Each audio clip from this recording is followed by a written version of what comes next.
Baik, bismillahirrahmanirrahim. Assalamualaikum warahmatullahi wabarakatuh. Waalaikumsalam. Waalaikumsalam warahmatullahi wabarakatuh. Semangat pagi. Pagi. Ada semangat banget ya. Pagi. Pagi. Oke, Bapak Ibu semua, ini sepertinya pertemuan terakhir ya dengan saya lah. Last meeting dengan saya nih. Untuk Classroom Action Research gitu di pertemuan reguler. Mungkin ini pertemuan terakhir ya Bapak Ibu semua. Alhamdulillah sudah menginjak ke pertemuan keempat gitu. Sudah waktu lalu kita banyak membahas bab 1, bab 2, bab 3, dan hari ini saya diberikan amanah oleh teman-teman SGI Pusat untuk menyampaikan bab 4 gitu. Tapi mungkin nanti saya akan menambahkan juga sedikit tentang bab 5 ya, karena untuk menyempurnakan saja sampai dengan bab akhir reporting Classroom Action Research. Baik, bismillahirrahmanirrahim. Saya coba pakai bahasa Inggris sedikit ya di awal. Tapi nanti bahasa Indonesia lagi biar lebih menyesuaikan dengan guru-guru bahasa Inggris di sini. Baik, bismillahirrahmanirrahim. With all due respect to the honorable English teachers here attending, first of all, let's thanks to Allah because His blessing we can gather in here to continue our lesson, our conversation, and of course our Rahim. Greeting and congratulations we will say also to our Prophet Muhammad SAW, to his family, his friends, and also his followers. Amin. Ya Rabbal Alamin. Udah segitu aja bisanya. Baik Bapak Ibu semua, kita langsung saja daripada nanti saya dijudging nih oleh Bapak Ibu bahasa Inggris, nanti saya yang keder duluan nih. Kita langsung saja belajar beberapa hal ya kaitannya dengan Classroom Action Research or PTK gitu, penelitian tindakan kelas di hari ini. Seperti tadi yang saya sampaikan bahwa di sore hari ini kita akan banyak membahas tentang bab 4 dan bab 5 gitu. Tapi seperti yang waktu lalu bahwa di 2 pertemuan terakhir saya janjikan setiap meetingnya gitu pra materi saya akan menyampaikan dulu satu metode yang semoga ini bisa menjadi oleh-oleh spesial buat Bapak Ibu yang nanti bisa langsung dipraktikan di kelasnya masing-masing. Tak lain dan tak bukan adalah apa Bapak Ibu semua? Jarimatika ya, atau kita sering juga dengan istilah handsis atau sistem tangan kayak gitu. Nah, sebelum itu sebagai permulaan Bapak Ibu, saya harus menampilkan ini juga ya, supaya lebih formal. Oh, ada yang izin sholat asar. Ya, silakan bagi yang belum melaksanakan sholat asar boleh disambi ya. Nanti rekamannya tetap bisa disimak juga. Ya Bapak Ibu semua, seperti biasa saya akan menyampaikan bab penelitian tindakan kelas gitu, dan seperti biasa juga saya memperkenalkan diri. Sudah beberapa kali ya. Saya memang di dunia pendidikan dan pelatihan dan lain-lain Bapak Ibu semua sudah paham mungkin begitu. Baik Bapak Ibu, kita langsung kepada jarimatika saja ya. Short assessment-nya itu adalah kaitannya dengan jarimatika. Nah, kaitannya dengan jarimatika, kemarin kita sudah masuk pada di pertemuan kemarin belajar jarimatika 6 sampai 10, 11 sampai dengan 15 dan 16 sampai dengan 20 begitu ya. Waktu lalu ada yang WhatsApp pribadi saya juga bertanya, Guru Riki gimana kalau perkalian 15 dan 16? Ini pertanyaan yang baik ya, karena waktu lalu sempat saya mention juga kalau jarimatika masih ada kelemahannya kayak gitu. Salah satu kelemahannya adalah dia hanya terbatas pada kuadran tertentu saja, pengelompokan angka saja, yang dari angka 1 sampai dengan 5 sesuai dengan jari-jari kita. Jari kita ada 5. Jadi proses pengelompokannya adalah perkaliannya hanya seputar itu saja kayak gitu. Nah, untuk perkalian yang loncat itu beberapa mungkin nanti ada yang namanya perkalian khusus atau perkasus namanya. Nanti kaitannya dengan itu mungkin perlu panjang lagi ini pembahasannya. Tapi hari ini saya mau memberikannya jarimatika. Oke, kita coba Bapak Ibu semua apa masih ingat dengan perkalian yang tingkat dasar dulu 6 sampai dengan 10 menggunakan jari matikanya ya. Silakan yang belum dinonaktifkan videonya silakan aktifkan dulu biar kita sama-sama belajar mengetahui jari-jarinya bagi mungkin kemarin ada yang nggak hadir dan sebagainya ya. Kita refresh kembali. Guru-guru semua silakan posisi tangan 6 gimana 6 7 8 9 10. Oke. 7 kali 7 bagaimana posisi tangannya? 7 kali 7. Oke. 7 times 7. Isn't it? 7 kali 7 ya. Kemudian 8 kali 7. Posisi tangannya dulu, posisi jarinya 8 kali 7. Oke, saya cek satu persatu. Guru Ahmad Zulbani coba lihat jarinya mana? 8 kali 7. Nyalakan videonya. Oke, 8 kali 7. Oke, sudah sesuai ya.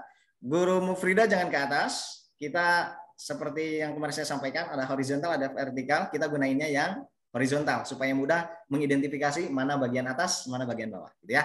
Oke, coba kita kalikan dengan menggunakan kaidah jari matika untuk perkalian 6 sampai dengan 10. 8 kali 8. 8 kali 8. 64. Gimana caranya? Guru Indah? Can you tell me to explain it, please? Okay, this is the bottom. The bottom. Ya, guru pakai bahasa Inggris, gak apa-apa, saya seneng. Enggak jadi deh. Ini the bottom. 3 kali 3. Kalikan 10, 60. Kok 3 kali 3? 3 tambah 3. 10. 60. Kemudian ini yang di atas. 2 kali 2. 4. Jadi 64. Good. Sedikit sekilas saja ya yang namanya review. Cool. Guru Indah, kasih keren buat Guru Indah. Keren. Salut ya. Salut. Oke, sekarang siapa yang bisa? Kita naik ke perkalian 11 sampai dengan 15 seperti kemarin. Oke, jarinya dulu. 11, 12, 13, 14, 15. Jadi kiri pun sama. 11, 12, 13, 14, 15. Oke, posisinya dulu sebelum kita calculate. Coba 13 dikali 14. Jarinya dulu. 13 kali 14. Oke, saya lihatnya satu-satu. Oke, good. Guru Erwin, you want try to praktikan guru 13 kali 14. Guru gini dulu, ikutin Guru Erwin. Oke. Oke. Ini 13 artinya karena ini 11, 12, 13 gitu. Yang jari kiri juga sama 11, 12, 13, 14. Nah, makanya tadi 13 kali 14. Posisinya dulu ya. Oke. Got it, right? Dan gimana sekarang di proses perkaliannya 14 kali 13 guru-guru semua?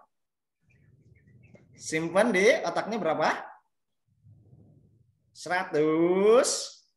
Kemudian dijumlahkan bawah tambah bawah. 4 tambah 3 jadi berapa? 7 dikali 10. Jadi 70 ditambah tadi yang di otak 170 ya. Jangan dulu disebutin langsung karena kita masih punya satuannya. Satuannya itu adalah bawah dikali bawah ya untuk 11 sampai dengan 15. 4 dikali 3. 4 kali 3 berapa? 12. 100 yang tadi ini 70 ditambah 12. Jadi 180. Iya, 182. Saya. Oke.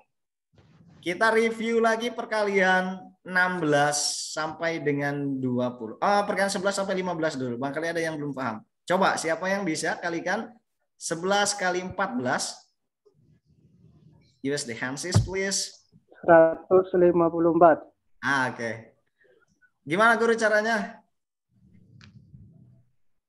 Tinggal 1 tambah 4. 5-nya taruh di tengah-tengah, 154. Itu bukan handsis namanya ya. Kalau itu mah jari mati apa namanya? Kalibataku yang biasa itu per kasus ya. Jadi 144 tambah 15. Berarti 27 juga sama. 27 2 tambah 7 9. Jadi 297 gitu ya. 38 juga sama. 38 kali 11 8 tambah 3 11 1 berarti 418. Begitu guru? Itu bukan Hensis ya, itu metode lain. Nah, berarti Guru Azizul udah bisa metode lain nggak apa-apa. Tapi hari ini kita akan belajar jari matika sampai dengan perkalian advance ya. Oke, nggak apa-apa Guru Azizul. Terima kasih. Ada yang bisa tadi perkalian 14 kali 11 gunakan Hensis, jangan metode lain. Ada yang bisa? 14 kali 11. Oke, bersuara yang bisa, yang masih ingat caranya kemarin. Yang tadi juga kan udah. Yuk, bersuara. Oke, Guru Siti Maisa. Oke. 14 kali 11. Di kepala 100. Oke. Kemudian ini dikali 4 kali 1. No, 4 kali 1. 4 dikali 10. Bukan dikali, Guru bukan 4 ditambah, dikali 1. 4 tambah 1, 4. Ya, 4 tambah 1, 5. Kemudian dikali 10, 50. Ditambah 100, 150. Kemudian ini dikali 4 kali 1, 4. 154 dijumlahkan. Oke, good. Ya, Guru Siti Maisa lulus berarti. Oke, kalau begitu saya tanya ya. Siapa yang bisa perkalian 13 kali 12? Gunakan jari matika, jangan dulu gunakan metode lain. Saya banyak metode juga, nanti kalau ada yang perlu dibagi, nanti saya perlu bagi juga. Saya ingin jari matika dulu. Coba Guru, siapa ya, yang tampak di kamera, yang nggak tampak deh, yang nggak tampak. Guru Ina, boleh nyalakan videonya Guru Ina? Can you hear me? Oke, yang sudah tampak kalau itu. Guru Miranda Dewi Buana, oke, kita praktis Guru ya. Praktis more perfect, right? Oke, coba 13 kali 12 using your hands please. 11 kali 12. Kali 12. 100 di otak. 3 ditambah 2, 5, dikali 10, 50. Jadi 100 ditambah 50, 150. 3 dikali 2 sama dengan 6, jadi 156. Yeay. Kasih tepuk apresiasi. GWODJOB, good job. Good job. Good job. Good job. Oke, good job. Good job. Good job. Good job. Good job. Oke, thank you. Thank you.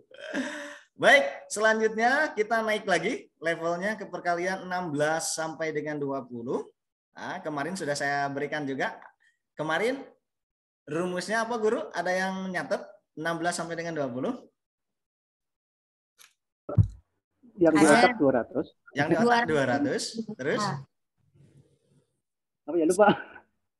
200 di otak ditambah bawah kanan ditambah bawah kanan tambah bawah kiri dikali 20. Oke. Ditambah atas kanan ditambah atas kiri. Ya betul. Itu.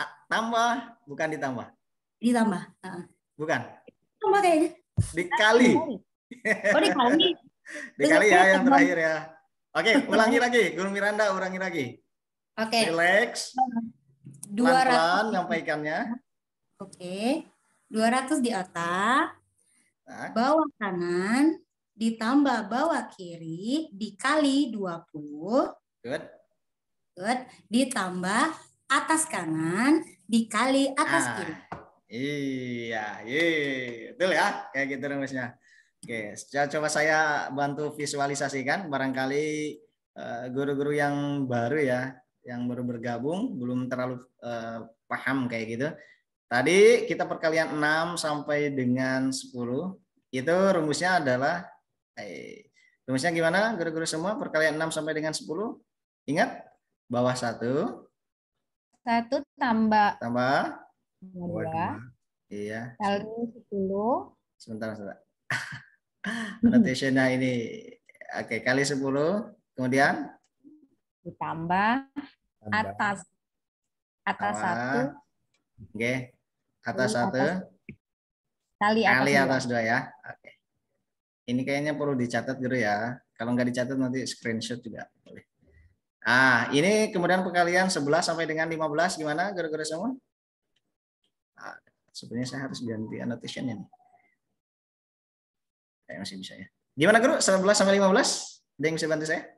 100 di otak. 100 di otak. Ya. And then tambah? Kemudian ditambah bawah 1. Bawah 1 ditambah bawah kiri dikalikan 10. Ya, bawah kanan tambah bawah kiri ya, boleh. Dikalikannya berapa? 10. 10, oke. Kemudian? Kemudian ditambah lagi atas kanan dikali atas kiri. No, bukan atas. Oh, ditambah, sorry, ditambah. Atas kanan ditambah atas kiri. No, Betul bukan ditambah. Bukan atas kanan. Dikali. Kali, ini saya tulisnya apa nih? Atas kanan dikali atas kiri gitu. Bawah. Oh iya. Bawah Bawah terus ya. atasnya nggak ikut, sorry. Bawah 1 dikali bawah 2. Bawah 2. Ya, ingat-ingat ya, kalau perkalian 11 sampai 15 kan dia levelnya bawah tuh. Kalau bawah ya gunainnya bawah. Kalau atas itu 6 sampai dengan 10 ke atas ya. Nah, kemudian 16 sampai dengan 20. Tadi gimana, Guru? 200 di otak. 200 di otak. Kemudian tambah Ditambah. apa nih? Ini selalu bawah yang ditambahkan ya. Makanya Iya. kita harus Bawah clear kanan, bawah ya kiri, antara bawah dikali sama atas. 20. Ya, dikali berapa? 20. Kali 20. Good. Kemudian tambah Bersama itu ditambahkan dengan bawah kanan. answer. I don't think so. Atas Atas 1 kali. Awas, terbolak-balik ini rumusnya. Ingat kata saya, kalau dia angkanya 6 sampai dengan 10 gunainnya atas. Kalau 11 sampai dengan 15, 1 sampai dengan 5 gunainnya bawah. Oh, I see. Itu akan selalu seperti itu. Sampai dengan perkalian 90 ke atas juga sama ya. Nanti kita praktikan kalau guru-guru ingin mencoba ya.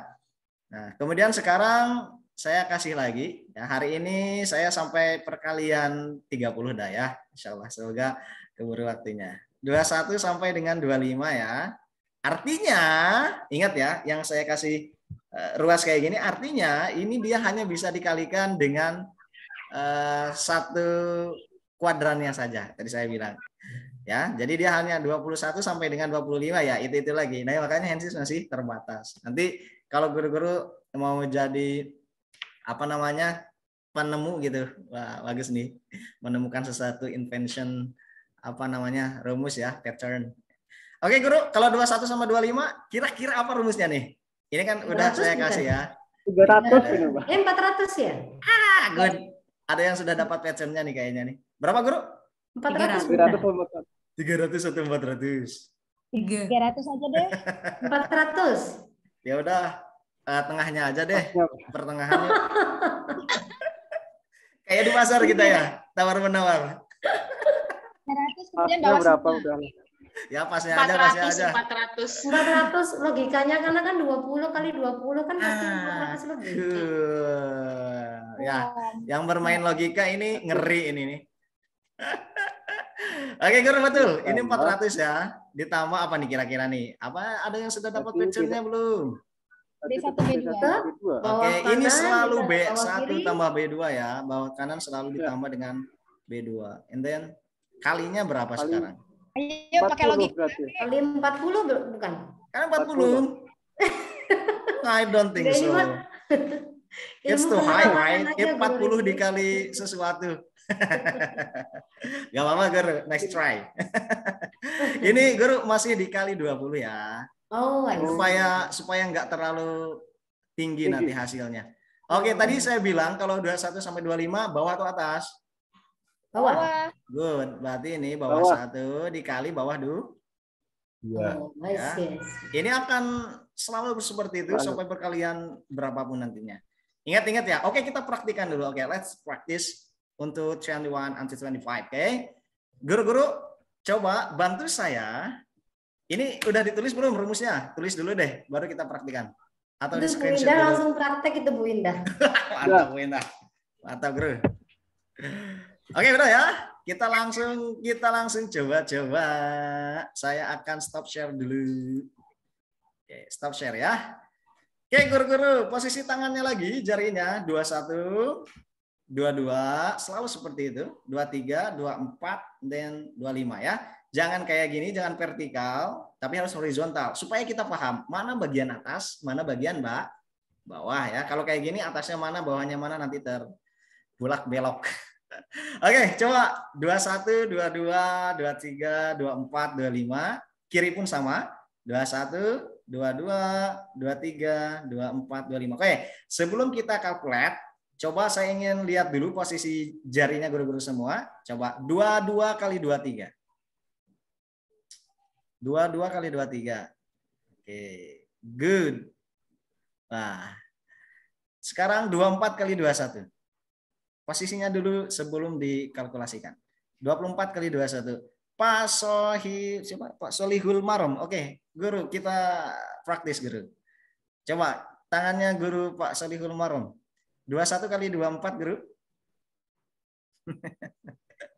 Masih bingung dia. 21 gini. 1, ini 4 kayak gini kan? Jadi ini 24. Jadi konsepnya pasti tangan kiri dulu ya Guru Riki. Enggak selalu, enggak selalu. Kalau kita sih kalau dalam Islam kan bagusnya tangan kanan dulu ya. Guru boleh tangan kanan dulu, boleh tangan kiri dulu. Kalau perkalian itu dia bentuknya kuat, apa namanya? Iya.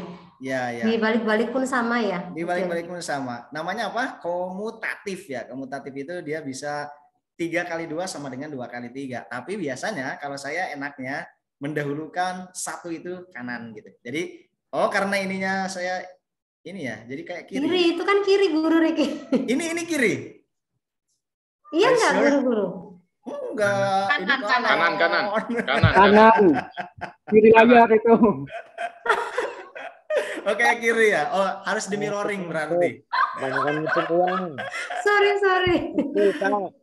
Oke, udah apa-apa Guru. Ayo, Guru Atik. Ayo ikutkan sama-sama. Iya, oke. Coba 24 kali 22. Tangannya dulu, jarinya dulu. 24, 22, begini bukan? 24 kali 22, good. Nah ini kan hadapnya sama tuh. Saya posisinya 24 tangan kiri ini. Dan 22 tangan kanan. Coba, gimana? Ini tangan kanan ini. Coba, ini saya tangan kiri. Oh gitu. Iya, berarti kan Guru salah. Harusnya yang ini, yang kanan. Coba. Coba samain dengan saya. 24 dulu, Guru. 24. Nah, itu kanan tuh sama dengan saya. Oh, I see. Oke. 24 kali 22 ya. Oke. Tapi nggak masalah sih kalau mau kiri dulu juga kidal ya. Tapi harus konsisten. Kalau kiri, satunya kiri, bawah satu kiri, maka atas satu pun harus kiri. Ya, kesananya wajib konsisten. Oke, sekarang kita coba kalkulasikan dengan menggunakan rumus yang tadi kita sama-sama buat. Ya. 24 dikali 22. Coba ya. 24 kali 22. Yuk ikuti semuanya biar terinternalisasi dengan baik dan nanti kita bisa langsung praktik di kelasnya masing-masing. 24 kali 22. Simpan di otak berapa? 400. Oke, yuk 24 berarti simpan di otak 400. Kemudian dijumlahkan bawah 1 tambah bawah 2. 6 dikali 20. Jadi berapa? 120. 120 ditambah tadi di otak. Jadi 520. 520. Kemudian selanjutnya ditambah 8. Oke, 4 kali 2 8. Kenapa 8 ini?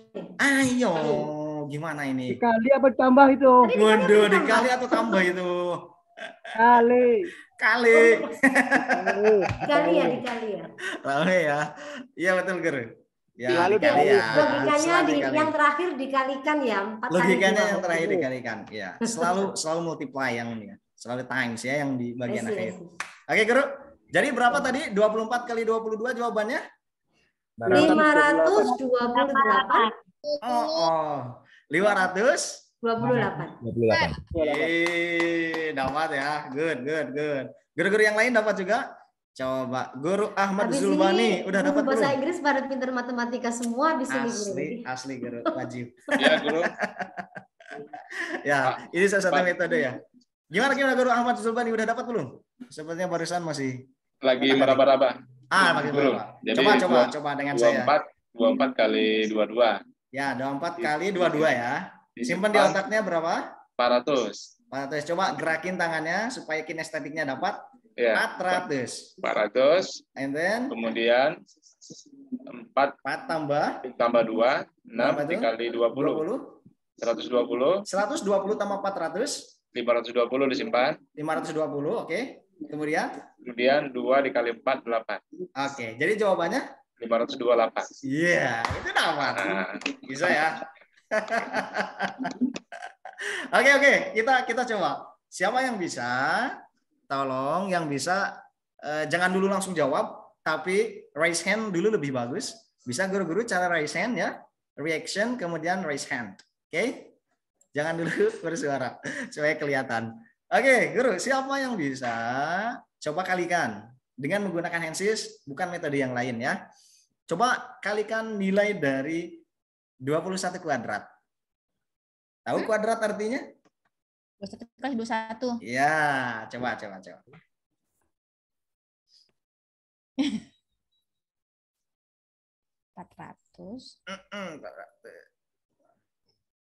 Wah, Guru Atik udah duluan. Oke, go ahead, Guru Atik. You wanna try to answer first, K? Come on. Oke, Guru. Cobain, Guru. Gimana, Guru? Gimana? Kalau gue duluan sama peserta agak malu juga ya Bu Indah ya. Loh, ngapain malu? Gak usah malu, Guru. Ayo, cobain. I want to try. Oke. 21 multiple 25. 21. No, not okay. Okay. 21 square, okay? Yes? Yeah. Is it right? Yeah, right. Jadi yang disimpan 400. Kemudian ini ditambah dulu, dikalikan 20. Jadi 440. Kemudian ini dikali jadinya 1, jadi 441. Iya, cuman keren. Ya, dapat ya. Oke, saya bantu gunakan visualisasi untuk guru-guru yang masih meraba-raba. Oke, seperti biasa saya berikan whiteboard-nya ya. Tadi 21 kali 21. Simpen di otak berapa tadi, Guru? 400. Ya, 21 kali 21. Oke. 400. Kemudian bawah satunya berapa? 1 ditambah 1. Oke, sama ya ini ya. Bawah 1 sama bawah 2-nya. 1 tambah 1 dikali 20. Ini sepertinya emang harus ganti nih. Kali 20. 420. And then bawah satunya lagi 1 kali 1. Enak ya. Lihat nih kalau jari matematika ini 1 kali 1. Anak SD kelas 2 juga tahu ya harusnya. Makanya sangat memudahkan. 441. Ya, 2 dikali 20, 40 kan. 1 kali 1. 1. Udah dah. Jadi 441. Ada yang mau ditanyakan dulu? Untuk 21 sampai 25? 1 sampai 5. Ada guru. Yo, silakan. Saya masih ragu guru karena minggu malam belum sempat ngikuti yang matematika. Itu beda A dan B itu apa guru? Oh iya, belum dijelasin ya karena belum masuk.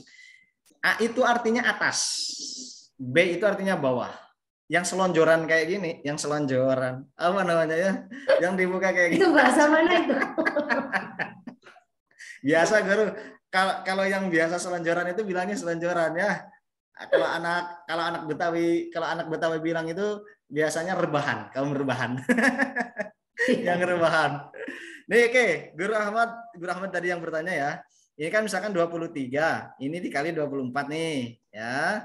Bawah itu ya namanya bawah berarti posisinya yang ada di bawah. Yang bawah berarti yang kita buka kayak gini. Makanya ini saya bilang nggak boleh kayak gini tuh biar kelihatan. Nggak kenapa horizontal, nggak boleh vertikal biar kelihatan mana bawahnya. Ini bawah, atasnya itu yang ditekuk. Ya, atasnya itu yang tekuk. Oke. Yang ditekuk itu atas, yang kayak gini yang selonjoran tadi itu bawah. Ya, berarti kalau 23 kali 22 ya, bawah satunya mau mana dulu? Saya biasa menggunakan tangan kanan dulu untuk mengidentifikasi dia 1. Ya, jadi 23 bawahnya berapa, Guru Ahmad? 3. Oke, good. Atasnya? 2. Ah, kalau 22 bawahnya? 2. Atasnya? 3. Oke, gitu aja. Oh. Bisa ya? Artinya kalau ini sama, Tuan Guru, dibalik-balik. Saya tadi mikirnya A dan B-nya sama karena saya tadi tidak menghitung yang di atas sama di bawah. Karena kalaupun dibalik tetap sama gitu kan? Kalaupun dibalik A1 sama A2-nya gitu ya? Enggak, antara A dan B-nya dibalik tetap sama. Misalnya, ini kan 3, ini 2. Yang sini jadi A, ini apa?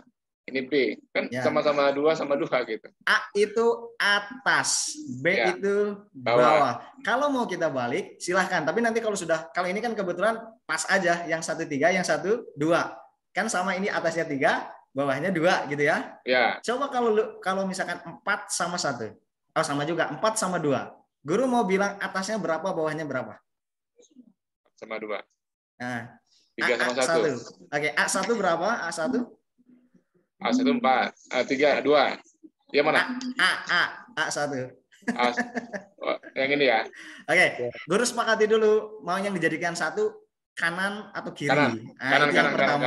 kanan. Oke, kanan. Berarti nanti A-nya 1. Oke, A-nya 1. Nah, good. Berarti 3. sekarang A2 berapa? A2 3. Oke, good. 3. Bawah 1, B1, 4.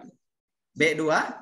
2. Oke, kalau sekarang guru balik, guru tadi bilang A1-nya jadi B1, kemudian A2-nya jadi B2 gitu ya? Oh ya. Sama nggak sekarang? Yang buat saya bertanya tadi. Jadi saya tadi mikirnya bisa dibalik. Nah, ini saya sesat, makanya saya tanyakan.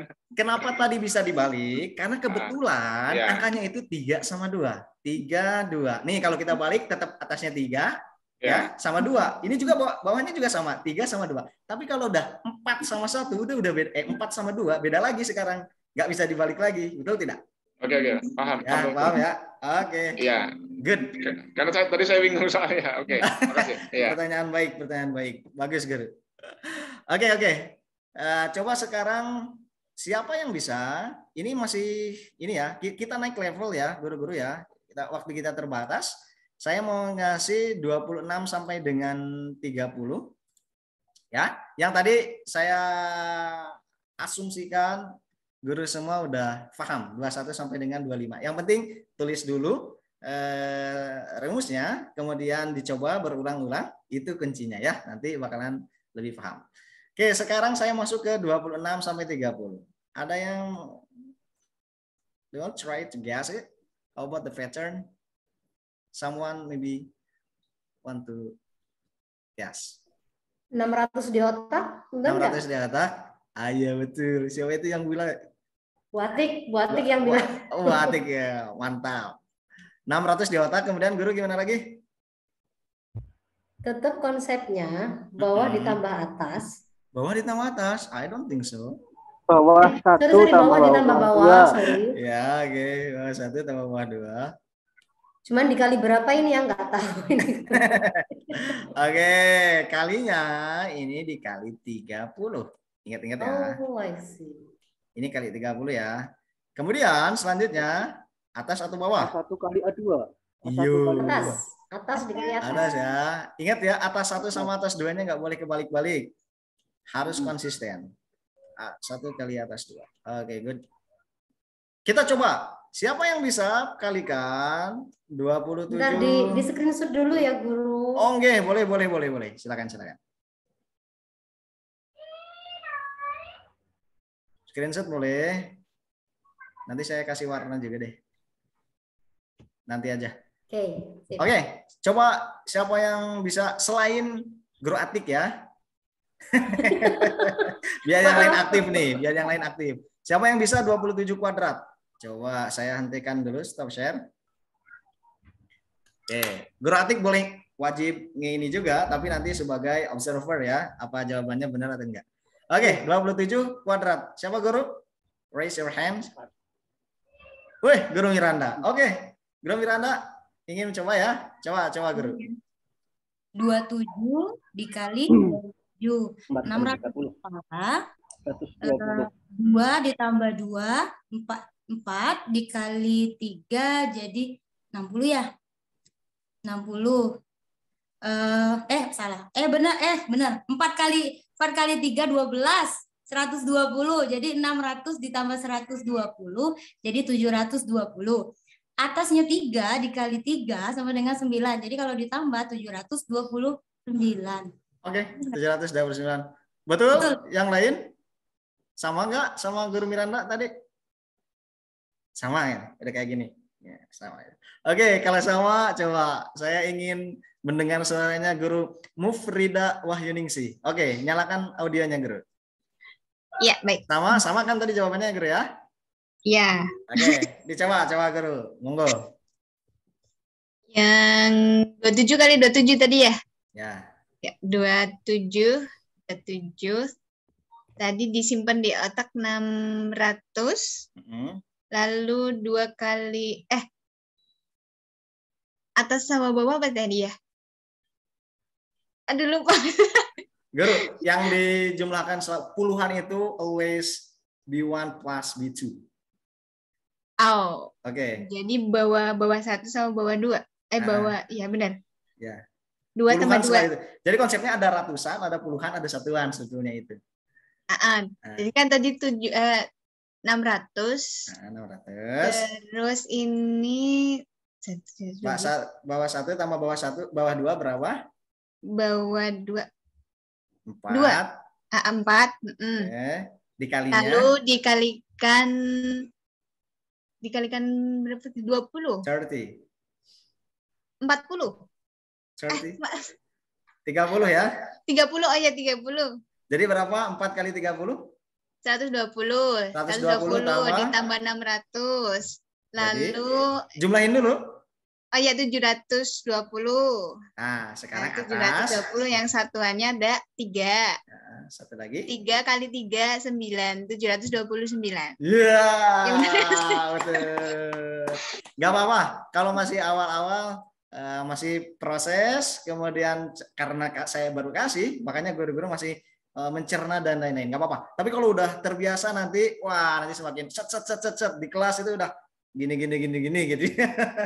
Udah keren. Nah, nanti boleh di spread-nya ke peserta didiknya supaya juga bisa mendapatkan manfaat dari ikut pelatihan ini ya. Minimal anak-anaknya dapat. Kalau guru-guru mau buatkan metode Jarimatika menjadi classroom action research di kelasnya kayak gitu, itu juga sangat bisa ya. Karena ini juga salah satu bagian dari metode ya. Metode Jarimatika kayak gitu. Nah, makanya waktu lalu saya sudah mention juga di awal ini karena oleh waktu saya ngisi penelitian tindakan kelas secara offline gitu untuk guru-guru Depok. Nah, kebetulan ada yang nanya, saya jadi keingetan. Ya udah gunain Jarimatika aja kalau memang minat dan juga keterampilan anak atau peserta didiknya masih rendah dalam berhitung kayak gitu. Kita coba. Nah, makanya nanti kita lihat hasilnya kayak gimana gitu ya guru-guru. Kalau di antara guru-guru mau mencoba membuatkan PTK ya, metode Jarimatika juga itu akan sangat membantu juga. Kita ingin lihat apakah ini akan berdampak baik juga di kelasnya guru-guru. Nah, silakan ya. Baik, itu saja mungkin sebagai oleh-oleh untuk para siswanya nanti guru-guru. Jangan lupa untuk silakan di-share. Nanti kalau ada hal-hal lain lagi yang perlu kita komunikasikan tentang matematika, saya sangat open ya.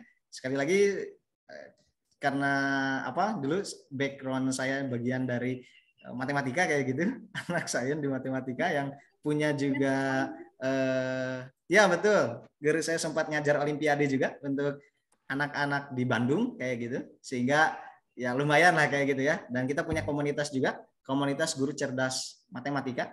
Jadi memang keseharian kebanyakan sih kita banyak beraktivitas dengan matematika. Nah, makanya kalau ada kesulitan tentang belajar matematika, ayo kita diskusi lebih baik ya. Apalagi kalau di PTK kan, saya sangat senang.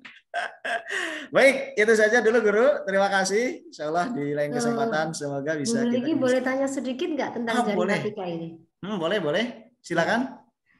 Sambil tolong di share screen yang tadi rumus di Guru Riki bisa nggak? Terima kasih, Pak. Rumus ya? Boleh. Iya, bisa sebentar. Di share screen sebentar. Oke, silakan. Intinya yang saya tanyakan itu kesimpulan pola ya. Kesimpulan pola. Saya nyimpulkan gini, benar nggak? Misalkan ke atasnya itu 31 sampai dengan 35 ya Guru Riki. Kemudian nanti rumus utamanya polanya begini. Ratusannya itu adalah angka depannya dulu. Jadi 31 sampai 35 berarti 900 di otak gitu, benar nggak? Betul. Iya. Betul. Kemudian yang puluhannya selalu bawah ya, bawah yang dijumlahkan bawah. Dikalikan. Bukan dikalikan. Ini dijumlahin bawah. Ini rumusnya larinya berapa itu ya? Misalkan tetap 30 ya nih. Gini Guru. dalam kaidah matematika kita mengenal istilahnya 3 hal. Ada yang namanya variabel, ada yang namanya apa lagi? Konstanta, ada satu lagi koefisien. Jadi ada 3 ya. Ingat ya, ada variabel, ada konstanta sama koefisien. Udah paham ya kalau itu ya? Termasuk ada sifat-sifatnya kan, ada namanya isinya komutatif, ada distributif, juga ada satu lagi, ada yang kenal tahu? Nanti kita cek ya biar lebih apa itu. Nah, itu. Maksudnya kaidah yang saya gunakan ini dalam jari matematika pun mengikuti kaidah dasar dalam perhitungan matematika pada biasanya. Nah, makanya ini saya memanfaatkan salah satunya kaidah koefisien tadi. Kalau kita lihat di sini, ini ada variabel, ada konstanta, dan juga ada koefisien, betul? Ada yang tahu bedanya koefisien, konstanta, dan variabel? Oke, saya sudah lupa. Oke, saya spill dikit ya. Yang namanya variabel itu, guru-guru semua itu non angka. Biasanya non angka itu kita sebut variabel. Jadi boleh hurufnya boleh dari Greek kayak gitu, boleh dari huruf-huruf Yunani, kayak misalkan alfa, beta, gamma, theta, dan sejenisnya. Itu termasuk nanti jadi variabel juga. Atau juga huruf yang kita temui dalam kehidupan sehari-hari Latin kayak gitu biasa, A, B, C, D, F, G, itu juga namanya adalah variabel kayak gitu. Nah, makanya di sini ini akan ada 4 variabel. Variabelnya adalah A1, A2, B1 dan B2. Itu adalah 4 variabel, oke? Oke, simpan dulu itu di memori, itu namanya variabel. Kemudian yang kedua kita mengenal istilahnya koefisien. Koefisien itu adalah suatu angka yang melekat pada variabel. Nah, ini sebetulnya kalau kita jabarkan guru-guru semua, ini artinya kan ada 30B1 plus 30B2, betul? Ya, kalau kita kalikan ini namanya sifat apa nih? Sifat distributif kan? 30B1 plus 30B2 kayak gitu nanti. Makanya yang 30 karena sama-sama dia melekat pada variabel kita namai koefisien. Ya, namanya koefisien. Ya, kalau angka yang melekat pada variabel sekali lagi koefisien, ini jadi berubah jadi kelas matematika ya, nggak apa-apa ya. Biar pengetahuan, biar sekalian. Pola rumusnya. Oke, good. Kemudian selanjutnya kita mengenal istilahnya adalah konstanta. Kalau konstanta itu pure murni dia berupa angka biasanya. Angka yang ya jelas angkanya angka berupa apa?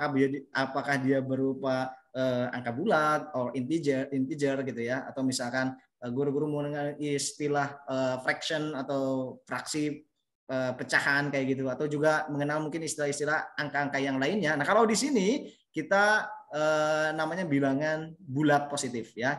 Ingat, bilangan bulat itu bukan 0 ya. Tapi bilangan bulat itu berarti satu angka yang merupakan daya bilangan asli, angka 1 sampai dengan selanjutnya, ditambah dengan angka 0 itu sendiri, itu namanya bilangan bulat. Oke, secara sederhana variabel secara sederhana yang namanya konstanta itu pokoknya angka kayak gitu ya, secara sederhana. Karena kalau kita jelaskan lebih lanjut nanti takutnya lebih panjang. Nah, sehingga di sini guru-guru semua perhatikan baik-baik. Yang saya dapatkan pertama untuk bisa mendapatkan angka dari ini apa namanya tadi saya bilang 600 ini? Variabel bukan? No, variabel ini, konstanta ini apa tadi? Koefisien. Jangan bulat. Ini namanya betul konstanta ya. Jangan kebalik-balik ya. Ingat ya. Oke, apakah tadi saya salah seliptang atau apa, saya kurang paham. Ini namanya konstanta. Ingat ya, konstanta itu dia yang sederhana, dia berupa angka, itu namanya konstanta. Koefisien yang melekat pada variabel, sedangkan variabel sendiri berupa huruf biasanya. Nah, perhatikan baik-baik. Konstantanya di sini dia adalah perkalian antara betul tadi guru lihat nih puluhan kali puluhan, betul? Nah, sehingga didapat 600 ya kan?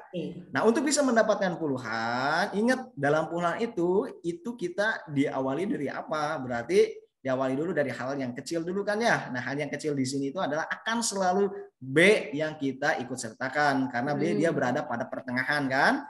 Nah, makanya dia B1 selalu ditambah dengan B2. Perhatikan baik-baik. Dimulai dari 6 sampai dengan 10, sampai dengan tadi 26 sampai dengan 30, yang menjadi puluhan itu akan selalu B. Ya, B1 tambah B2, B1 tambah B2.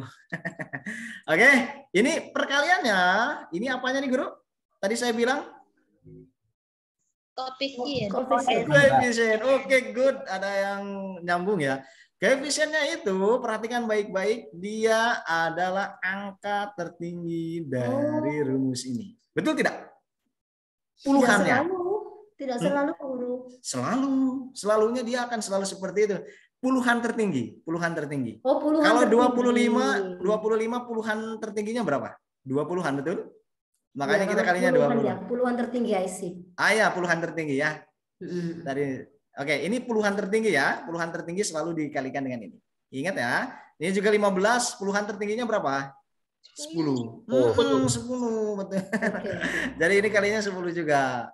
Ini juga sama puluhan tertingginya 30. Dan atas kali atas, ingat atas kali atas selalu tadi saya bilang kita merujuk pada angka kuadran yang kita bagi 2 tadi. Kalau kuadran bagi 4 ya, kalau 2 bagi apa sebutnya Guru? Ada yang tahu nggak? Kalau 5 kan pentagram, kalau 2 apa? Ya istilahnya kuadran aja. Paruan. Ya. Apalah itu istilahnya ya. Yang jelas dia terbagi gitu menjadi tadi ya, dia punya kamarnya tersendiri. Nah, ini adalah atas kali atas untuk 26 sampai dengan 30. Gitu Guru Atik. Berarti nanti 31 sampai 35 yang satuannya adalah bawah dikali bawah. Betul. Berikutnya nanti atas kali atas. Jadi iya, betul Guru. Ya, dapat ya. Oke, good. Thanks a lot. Sip. Guru Riki, izin nyimpulkan dikit. Satu lagi ya. Setelah ini saya tutup. Setelah ditutup nanti kita mulai lagi PTK-nya. Silakan Guru Ahmad. Guru Ahmad mana ininya? Kameranya biar kita bisa interaksinya lebih mantap. Good. Silakan. Artinya untuk koefisien itu sesuai dengan yang tertinggi ini tadi, puluhan tertinggi ya. Nanti kalau 31 sampai 40 berarti 40 koefisiennya. Enggak ada 31 sampai 40 dong. Bukan, 31 apa? 36 sampai 40. Iya, good. 36 sampai berarti 40. Good. Ya, Gerawan. Dapat ya, Guru ya? Ya, makasih. Ya, mantap. Sama-sama. Oke. Terima kasih guru-guru yang sudah punya interest nih dalam jari matematika. Saya senang nih. Jadi guru bahasa Inggrisnya pada pintar matematik. Guru matematikanya minder nanti di kelas. Enggak juga ya. Tapi nanti guru silakan sharing dengan guru matematiknya supaya nanti ilmunya kan kalau kita pelit ilmu, sulit nanti kita berkembangnya. Yang bagus itu kita punya ilmu, tapi kita juga mau berbagi dengan guru-guru kita di sekolah kita. Insya Allah ya, semakin sering kita berbagi, maka ilmu pun akan semakin banyak juga yang kita dapatkan. Prinsipnya itu ya guru ya, jangan pelit punya ilmu, ingat.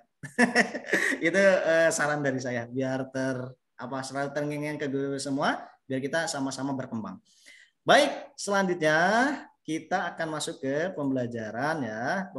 Baru masuk ke pembelajaran katanya. Ya, begitulah ya. Gak apa-apa. Semoga tadi dapat pembelajaran juga, tadi juga lesson juga gitu ya. Tapi sebagai bagian dari metode yang mungkin kalau guru-guru tertarik silakan untuk dijadikan penelitian tindakan kelas ya.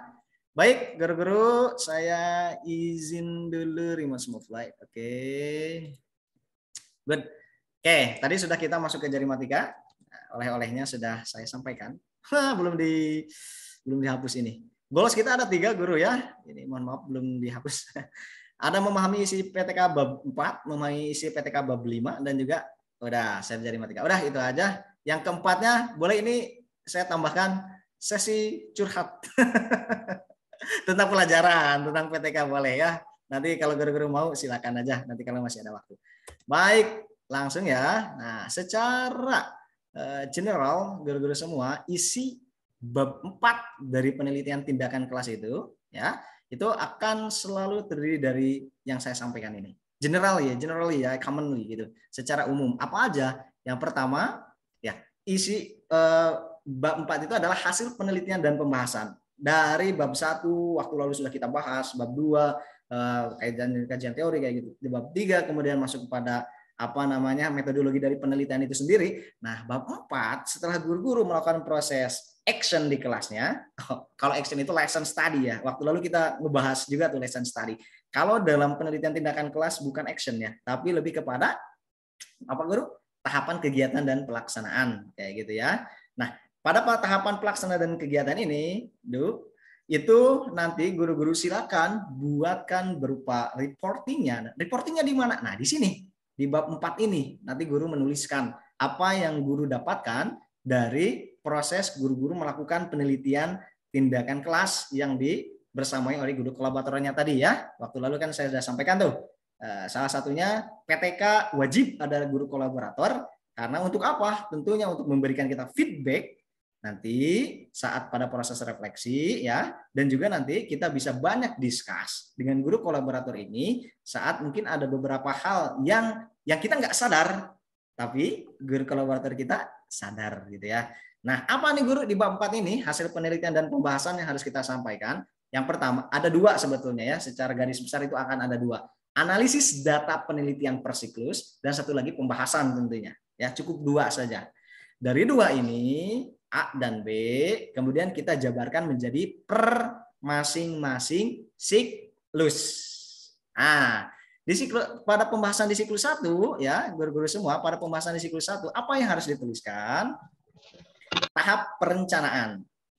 Tentu tahap perencanaan menjadi satu hal yang wajib nih guru-guru tuliskan. Apa saja yang dituliskan? Silakan guru deskripsikan ya. Misalkan kalau ada LKS nih pada tahap 1 tentu ya harusnya sih ada LKS gitu, lembar kerja yang diberikan kepada siswa. Tulis di sana. Kemudian lembar observasi pengelolaan pembelajaran juga silakan. Aktivitas guru dan siswa, tes formatif 1 dan lain-lain. Guru cukup memberikan deskripsi secara umum saja, general gitu ya, pada tahap perencanaan. Jadi kalau lembar kerja dan lain-lainnya sebetulnya nanti guru boleh nanti melampirkan saja pada bagian lampiran. Ya. Sebetulnya nanti boleh melampirkan saja. Tapi ini kita cukup menuliskan saja kalau di tahap perencanaan ini saya menyiapkan apa.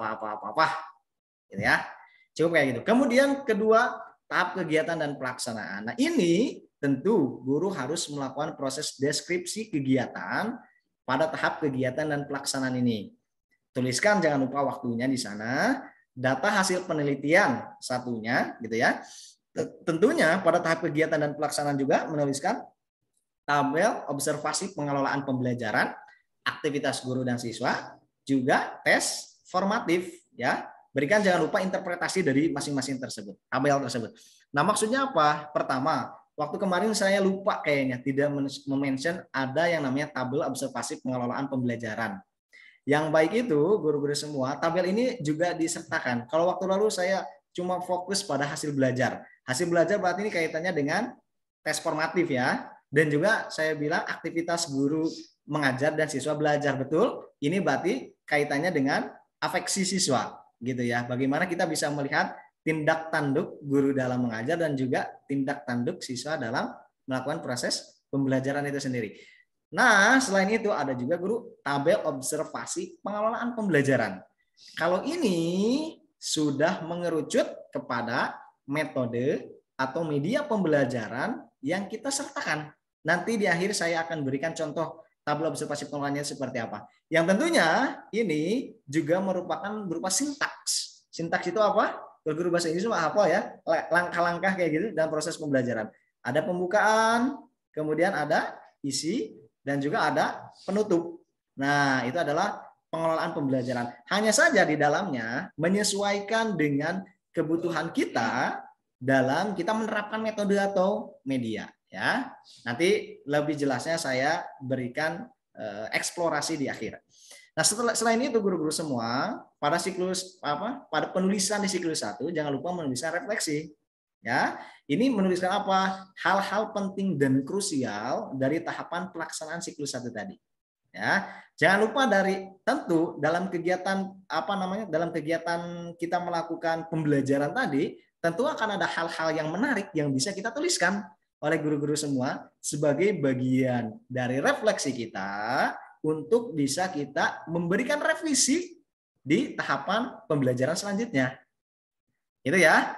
Jadi ada tuh menuliskan hal-hal penting dan krusial dari tahapan pelaksanaan per siklus nanti ya. Refleksinya misalkan guru-guru ya dalam melakukan proses pembelajaran ternyata nanti guru boleh tuh lihat tuh dari hasil tabel yang didapatkan misalkan perhatian siswa ternyata masih relatif rendah kayak gitu.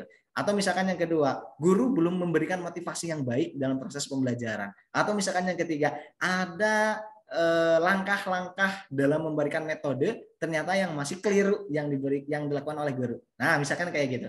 Refleksi ini didapatkan dari hasil kita ngobrol, dengan guru kolaborator kita, ya. Dan tentunya kita sebagai guru juga biasanya merasa nih, kalau ada kekurangan itu, oh rasa-rasanya sih saya tadi harusnya kayak gini, oh nyatanya saya gini.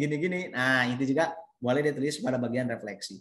Dan seterusnya kita mengetahui ada bagian revisi. Kalau revisi ini apa? Tadi kekurangan pembelajaran dari refleksi tadi yang dituliskan, tolong untuk dituliskan perbaikannya untuk dikerjakan di siklus selanjutnya. Nah, jadi tentunya revisi ini adalah apa namanya? Rencana yang akan kita lakukan setelah kita melakukan pembelajaran siklus 1 dengan mengetahui masalahnya adalah A, B, C, D, E, F, G, H yang akan kita betulkan pada pembelajaran di siklus 2. Nah, makanya kita tuliskan revisinya. Saya mau merevisi mungkin pada bagian persepsinya nih, atau misalkan saya mau merevisi pada bagian stimulasinya yang masih kurang-kurang, atau inquiry-nya saya mau nambahkan ini. Nah, itu ya. Itu gunanya ada revisi. Nah, itu penulisan di bab 4 untuk satu siklus. Selanjutnya bagaimana, Guru? Sama ya. Selanjutnya kita menuliskan juga, karena PTK biasanya kita menuliskan ada berapa siklus? Ada 3 siklus ya. Siklus yang kedua juga sama. Ingat, tahapan perencanaan tetap kita wajib tuliskan juga ya, guru-guru semua. Kalau ini berarti LKS-nya berarti LKS yang kedua yang akan kita sampaikan ke siswa kita. Kalau LKS-nya ternyata kita cuma memberikan lembar kerja siswa itu memang tek per siklusnya itu cuma sedikit bagian saja. Tapi kalau LKS-nya berat udah langsung banyak diberikan ke siswa, berarti cukup tuliskan saja LKS kayak itu. Berarti kan LKS-nya akan kita gunakan lagi LKS yang pertama, itu tidak jadi masalah. Kemudian nanti ada lembar observasi pengelolaan pembelajaran, aktivitas guru dan siswa. Tes formatifnya berarti tes formatif yang kedua. Mungkin guru-guru mengenalnya, kemarin saya udah sampaikan ada yang namanya pre-test sama post-test. Gitu kan? Kalau post-test itu pre-test itu dilakukan di awal, sedangkan post-test biasanya dilakukan selama per siklus. Nah, nama lain dari post-test ini, guru-guru juga bisa mengenal istilahnya tes formatif ya. Jadi tes nanti akan ada 2 tuh sifatnya, ada yang formatif, ada sumatif. Mungkin guru-guru udah belajar ya. Formatif itu setelah pembelajaran selesai kita kasih tugas, itu formatif. Kalau sumatif itu adalah tugas ataupun asesmen yang kita berikan kepada siswa kita di akhir pembelajaran setelah semua materi kita sampaikan ke siswa. Artinya apa? Ujian akhir sekolah misalkan. Itu bagian dari tes sumatif. Kemudian guru-guru semua, ingat tuliskan juga sama seperti tahap 1 tadi, tahap kegiatan dan pelaksanaan juga wajib dituliskan ya. Ini bagian yang penting juga, agar kita bisa tahu gitu, menuliskan ada tabel juga di sana, menuliskan aktivitas guru dan siswa itu harus dituliskan per masing-masing tabel, udah jadi berupa tabel yang siap untuk orang lain selain kita sebagai sebagai peneliti, guru peneliti itu paham kalau mau baca tabel kita. Nah, wajib seperti itu ya, supaya menyederhanakan. Termasuk ada refleksi dan revisi, sama ya. Alurnya seperti tahapan siklus 1. Intinya tahapan perencanaan, kegiatan, refleksi dan revisi untuk 3 siklus ya. Untuk 3 siklus itu harus dicantumkan ya guru-guru semua, agar kita bisa punya perbandingannya ya. Selalu seperti itu ya. Nah, kalau revisi pada bagian siklus 3 ini sifatnya opsional ya. Kenapa opsional? Karena setelah siklus 3 kita biasanya udah menghentikan penggunaan metode atau media yang kita gunakan dalam PTK. Nanti kita tinggal melakukan proses summary untuk melihat hasilnya seperti apa, kayak gitu kan? Ya, makanya di revisi ini sifatnya opsional. Kalau ternyata pada siklus 3 masih ada hal-hal yang perlu direvisi untuk dilakukan pada tahapan selanjutnya, boleh dituliskan di sana. Hanya saja kegiatan atau pelaksanaan dari pembelajaran yang kita lakukan tidak dilakukan di siklus penelitian tindakan kelas yang keempat, kayak gitu. Kita cukup cut saja sampai dengan siklus yang ketiga. Disesuaikan dengan kemarin model-model pembelajaran yang telah kita pelajari bersamanya. Waktu lalu ada 3 model penelitian tindakan kelas. Masih ada yang ingat? 1 model apa? Guru-guru semua? Ada yang ingat nggak? Kemarin model penelitian tindakan kelas. Model penelitian tindakan kelas yang pertama, yang paling awal didapatkan. dilakukan. Ada yang ingat namanya model apa? Eksperimental bukan? No. Yang kemarin ada 3 model. Saya udah kasih itu. PBL? No, itu model pembelajaran. Ingat, ini bukan model pembelajaran. Ini bukan model pembelajaran, ini model PTK, model penelitian tindakan kelas. Kolaboratif apa ya? Participant? Bukan juga, Guru. Apa kira-kira yang kemarin saya sampaikan? Kurt Lewin Yes, atau good. apa ya? Ya, good. Kurt Lewin ya. Ada yang namanya model Kurt Lewin. Kemudian yang kedua model? Model CAR? CAR? Bukan. Kurt Lewin. 2. Chemist and Tegart. Mike Tegart ya. Satu lagi. John L. Elliot ya.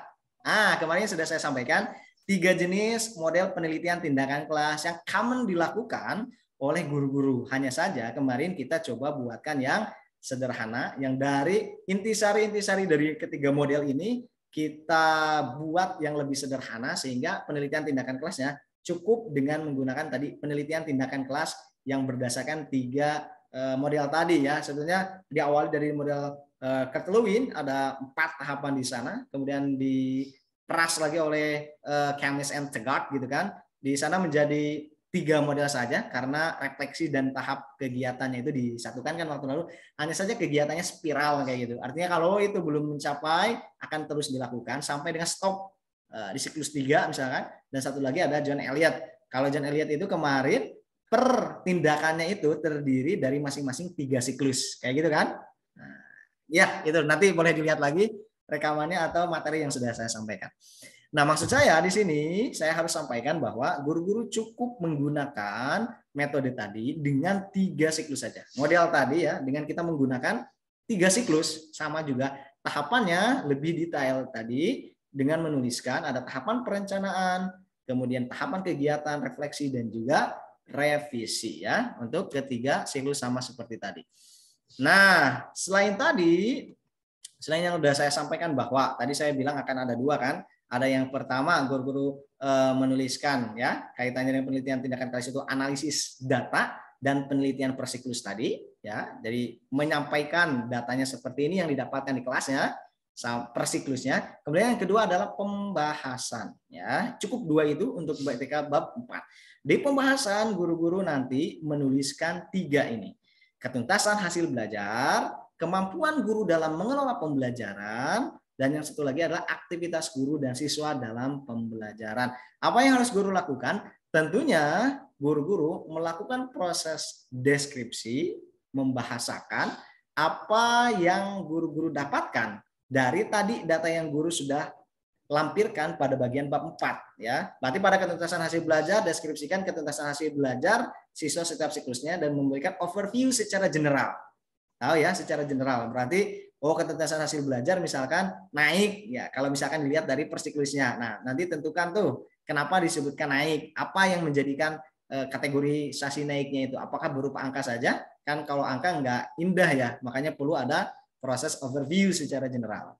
Termasuk kemampuan guru dalam mengelola pembelajaran, deskripsikan juga guru-guru ini agar kita tahu juga ya yang didapatkan dari tabel yang sudah kita sampaikan di bab 3 ini menjadi satu hal yang patut untuk kita bahasakan ulang pada proses pembahasan ini gitu ya. Pada bagian pembahasan ini menjadi deskripsi hasil observasi kemampuan guru dalam mengelola pembelajaran setiap siklusnya bagaimana?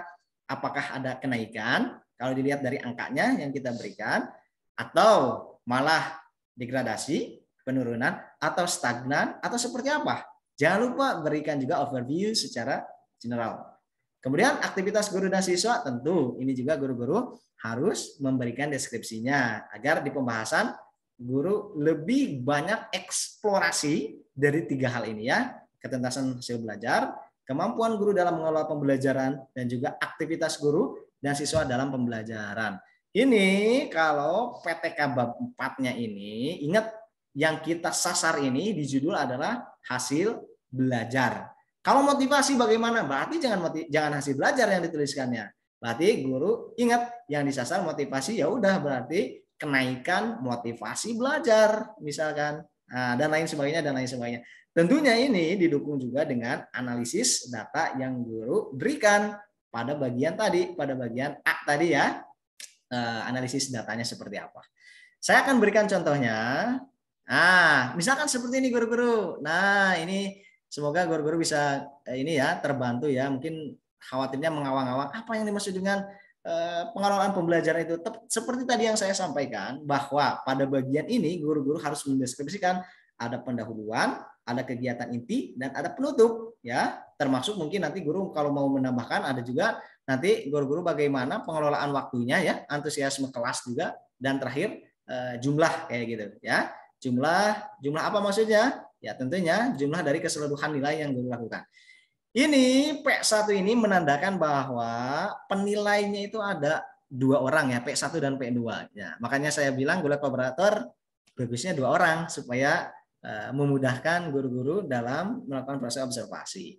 Nah, ini penilaian ini 3 ini sebetulnya dilandaskan pada apa guru? Ini kita mungkin guru-guru mengenal namanya skala ya, skala Likert namanya. Nanti guru search ya melalui search engine-nya apa itu skala Likert ya. Nanti skala yang terdiri dari 5. Kalau 1 itu artinya sangat-sangat tidak baik misalkan. Yang kedua itu adalah tidak baik, 3 misalkan jadi baik, 3 netral, 4 baik, dan 5 adalah sangat baik. Ya, jangan lupa guru nanti berikan keterangan itu. Jadi ini saya nggak berikan keterangan, cuman tabelnya aja. Tapi yang jelas berarti kalau 3 menandakan bahwa ya sosok lah kayak gitu. Memotivasi siswa berarti ya sosok lah yang dilakukan oleh guru. Dikatakan baik tidak, dikatakan jelek juga tidak. Saya berikan 3. Nah kayak gitu ya guru ya. Ini contohnya yang diberikan cuma ini aja. Ini motivasi nggak dituliskan ya. Harusnya dituliskan juga. Nggak apa-apa. Ini kan sedikit mendeskripsikan saja apa yang dimaksud dengan pengelolaan pembelajaran. Artinya apa? Artinya padahal pengelolaan pembelajaran ada aspek yang dinilai. Jadi bukan hanya tadi pada ranahnya aktivitas guru mengajar sama hasil tes sumatif saja.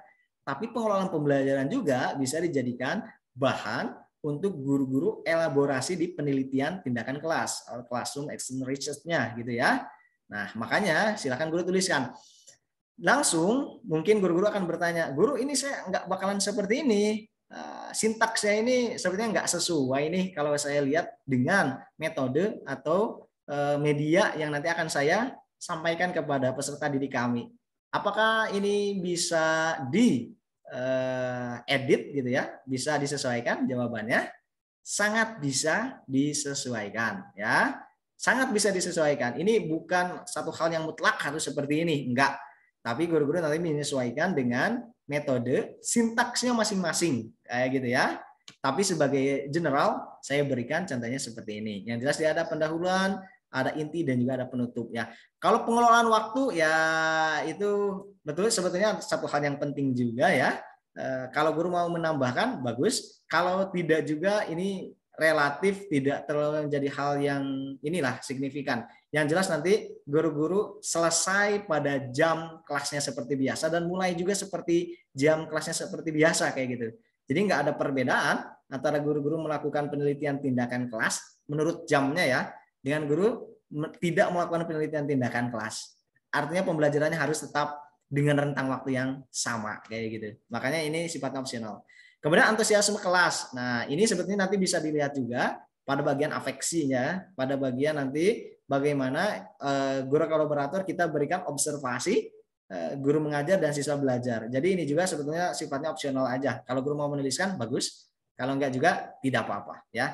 Karena ini nanti sifatnya apa ya namanya general banget gitu. Nanti penilai itu melihat antusiasme siswa belajar itu bentuknya apa, kenapa dikasih 4. Nah mungkin nanti akan ada perbedaan. Lihat nih perbedaan yang diberikan oleh penilai 1 dan penilai 2. Penilai 2 mengatakan ya nggak terlalu bagus tapi nggak terlalu jelek, tapi penilai 1 mengatakan itu bagus. Nah nanti bentuknya subjektivitas tuh nanti. Nah makanya kalau yang sifatnya klasikal harusnya ada persentase kayak gitu. Tapi nggak masalah guru-guru semua, ini sudah relatif standar ya yang dibuat oleh apa namanya salah satu guru di SGI kayak gitu, Sekolah Guru Indonesia dalam membuat penelitian tindakan kelas. Kemudian Guru, izinkan saya dulu menyampaikan sampai akhir. Nanti kita ada sesi untuk tanya jawab ya. Kalau ada hal-hal yang perlu ditanyakan, boleh diketik dari sekarang juga. Silakan supaya nggak hilang kayak gitu di bagian chat aja. Atau nanti mau interaksi langsung dengan saya, silakan. Ya, saya izin dulu menyampaikan dulu sampai dengan akhir supaya materinya dapat semua.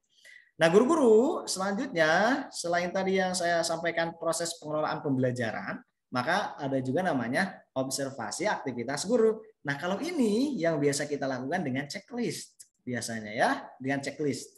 Nah, apa aja komponennya boleh? Apakah lebih dari 9? Boleh, sangat boleh. Nah, kalau ini kenapa 9? Karena menyesuaikan dengan jumlah aktivitas siswa. Dia menuliskan aktivitas siswa, guru ini 9 juga. Makanya ya udah deh 9 lagi, nggak masalah gitu ya. Yang jelas baiknya sih dia seimbang ya antara aktivitas guru mengajar sama siswa belajar. Bagusnya dia ada 9. Kalau mau 9 ya 9 kayak gitu. Ini guru misalkan menyampaikan tujuan. Apakah di awal gurunya menyampaikan tujuan? Kalau iya, berarti checklist. Kalau enggak ya jangan di checklist. Ini siapa yang ngisi? Guru? Guru kolaborator ya. Guru kolaboratornya yang ngisi. Memotivasi siswa kah? Apakah? Sampai dengan misalkan membimbing siswa merangkum pelajaran misalkan kalau ada. Nah, memberikan umpan balik. Nah, makanya aktivitas guru juga ini sangat fleksibel, disesuaikan lagi dengan kebutuhan guru dalam menyampaikan metode. Lagi-lagi saya harus mention metode atau media yang dijadikan sebagai bahan uji terhadap kelasnya, kayak gitu kan. Nah, sehingga ini aktivitas guru yang diamati juga silahkan nanti menyesuaikan saja dengan metode atau medianya. Apakah memang di sana memerlukan merangkum pelajaran? Misalkan kalau yang digunakannya itu adalah metode gitu ya. Metodenya adalah misalkan discovery learning. Apakah di akhir juga ada proses merangkum pelajaran dengan cara ditulis misalkan? Kalau ada ya silakan. Kalau tidak ada, rasa-rasanya tidak perlu. Misalkan kayak gitu ya. Nanti kita diskusi guru. Nah ini contoh tabel observasi aktivitas guru. Lagi-lagi sifatnya sangat fleksibel, menyesuaikan dengan nanti apa metode atau media yang guru-guru semua berikan kepada siswanya itu sendiri gitu ya. Nah, saya mengcompare dengan apa? Dengan that's the best. Bentar. Ya, tadi sudah ini aktivitas guru dan selanjutnya aktivitas siswa. Lihat, perhatikan guru-guru. Saat saya memberikan aktivitas guru 9 poin, maka saya pun akan mengamati siswa saya dengan 9 poin juga. Apakah harus selalu dilihat? Tidak harus selalu dilihat, tapi poinnya diusahakan bagusnya sama kayak gitu ya, aktivitas yang diamatinya. Kalau tadi berupa checklist, kalau ini berupa presentase. Ya. Apa bedanya? Tentu beda. Kalau yang tadi satu orang guru kolaborator melakukan proses observasi kepada guru yang melakukan proses pembelajaran, kan? Cuma satu orang, makanya gampang checklist. Kalau ini satu orang guru kolaborator melakukan proses observasi kepada seluruh siswa yang ada di kelas. Sehingga apa? Kalau checklist akan bias. Mendengarkan, memperhatikan penjelasan guru, checklist. Bias sekali. Ini maksudnya semuanya atau sebagian atau bahkan tidak misalkan yang dikatakan checklist ini atau cuma satu orang. Nah, makanya kita gunakan presentase, atau prosentase ya. Nah, nanti guru makanya gunakan prosentase kayak gitu. Prosentase ini gampang jadi memberikan kita penilaiannya. Ini sebetulnya guru kolaborator ini sebelum diolah menjadi data seperti ini, dia sudah punya nama-nama peserta didiknya, ya. Kalau misalkan guru kolaborator kita belum tahu nama peserta didiknya, saya sarankan kepada guru sebagai peneliti relatif kreatif untuk memberikan nama ke peserta didiknya. Misalkan cukup dengan kertas post-it misalkan ya, tuliskan seperti itu, tempel sudah di siswanya masing-masing. Ini untuk memudahkan guru kolaborator kita yang mungkin nggak kenal dengan peserta didik kita mengidentify masing-masing siswa kita. Nah, nanti tetap yang dilakukan oleh guru kolaborator bagusnya checklist juga ya. Jadi dia punya data nama siswa guru semua ya. Kemudian dia punya 9 item aktivitas yang diamati ini, dia checklist. Setelah proses checklist, minta tolong lagi. Nah, kalau siswa ini agak lumayan rumit, minta tolong lagi ke guru kolaborator untuk kemudian mengolahnya dulu sebelum diberikan kepada kita. Cara mengolahnya gimana? Buatkan presentasi tadi. Mendengarkan atau memperhatikan penjelasan guru. Dari 20 orang siswa tadi, lihat checklistannya. Ada berapa orang? Si Andi, oh checklist. Si Budi checklist. Tapi ternyata si Kiki tidak, misalkan. Kan? Dilihat, oh ternyata dari 20, cuma ada 10 orang nih yang memperhatikan. Berarti persentasenya adalah 50%. Maka kita tulis pada bagian persentase 50.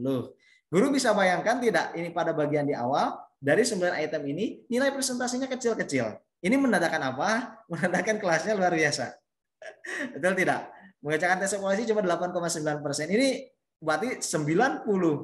Berapa? 91,1% ya. Kemana? Berarti nggak mengerjakan. Dan lain-lain. Ini perlu juga kita sebagai seorang nantinya guru yang akan membimbing, misalkan kalau nanti ada proses bimbingan, ini perlu jeli juga. Kenapa kayak gini? Nanti dia bisa presentase itu. Apakah memang nilainya dia sengaja kecil kan supaya nanti kelihatan di akhir pada bagian siklusnya naik kayak gitu, atau seperti apa? Ini perlu kita cari lebih dalam. Tapi sementara kita asumsikan bahwa oh ternyata realnya kayak gini, ya nggak masalah kayak gitu ya. Ingat sekali lagi, untuk siswa bentuknya presentase karena jumlah siswa banyak di kelas kita, sedangkan untuk guru cukup checklist saja.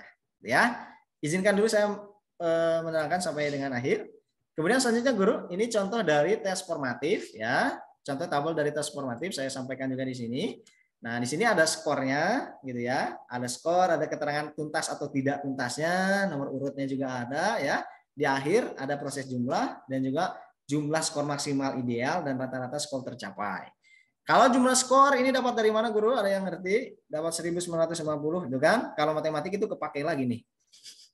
Gimana guru dapat 1950? Dari mana? Ada yang paham nggak? Boleh bersuara. Dari jumlah seluruhnya.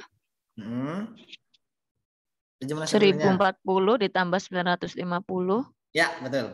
Ya ini ya, dia jumlah ini 1040 tambah 950. Ini menandakan jumlah skor siswa keseluruhan. Jumlah skor maksimal ideal kenapa 2700? Kalau menghitung seluruhnya dihitung maksimal 100 dikali 27 siswa. Ya, good. Ya, oke, good. Betul ya. Jumlah skornya jadi 2700. Rata-rata skor tercapai 73,70 dapat dari mana kira-kira? 1990 dibagi 27. Gitu.